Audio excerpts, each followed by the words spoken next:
thing I really want to encourage you to do is to really use this email service as your Southern Union email service. Please don't use it as your personal email service.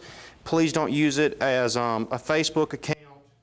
Please don't use it as anything else. Let's try to keep it strictly to Southern Union. Let's see. Here we go. The reason for that is because we're going to send you emails pertaining to financial aid. We're going to send you emails pertaining to maybe a class has been canceled. We're going to send you emails that are very specific to you.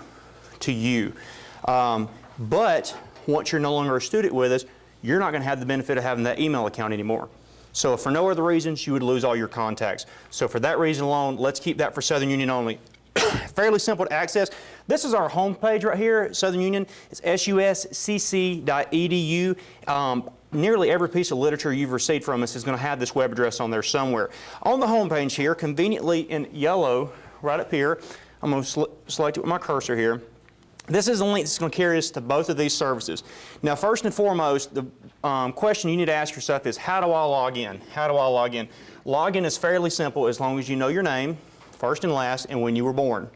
When you log in, you're going to use the first 3 letters of your first name, the first 3 letters of your last name, and your 2-digit birthday. For instance, my name is Jeremy Taunton. I was born December 15th, 1981. So I'd be J-E-R, all lowercase, T-A-U, no spacing at all, 1-5. Okay? For my password, it would be 121581. No dots, no dashes, no backslashes, anything like that. 121581. Now, there's a glitch in the system, and I'll tell you guys about this glitch. If you were born in a date that is January through September, omit the leading 0. Omit the leading 0. As a matter of fact, if you try to log in without omitting the leading 0, it's going to carry you to a page that says an error has occurred. You should probably omit the leading 0. Omit the leading 0. Now, from this website right here, at the very top says go directly to BisonMail and sign in. You can select that link, and here you are. And if you forget everything I'm telling you right now, it's right here on the page. Even the information here about omitting the leading 0s for months 1 through 9 of the year, which is, January through September. Very simple.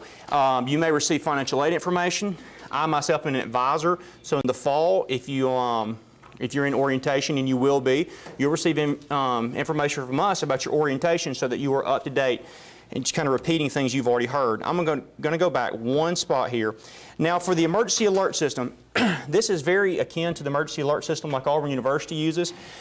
It is going to default to the telephone number that you put on your application. Now, if I had to guess, the telephone number you put on your application is probably mom and dad's home phone number. Some of you probably still live with mom and dad, but you may not, okay? If you want to add another one, you can simply do that at the very bottom down here. You have your information about the emergency alert system. You can click on this, and there's lots of things you can read here. The main thing you need to know is how to log in again.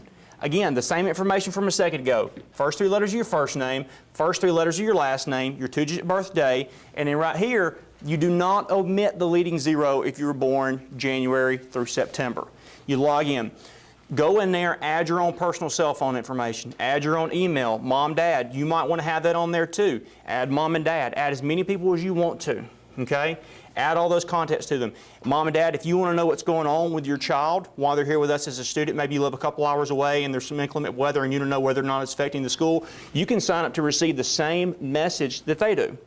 Email, text, telephone call, whatever your preference is, that's going to be there.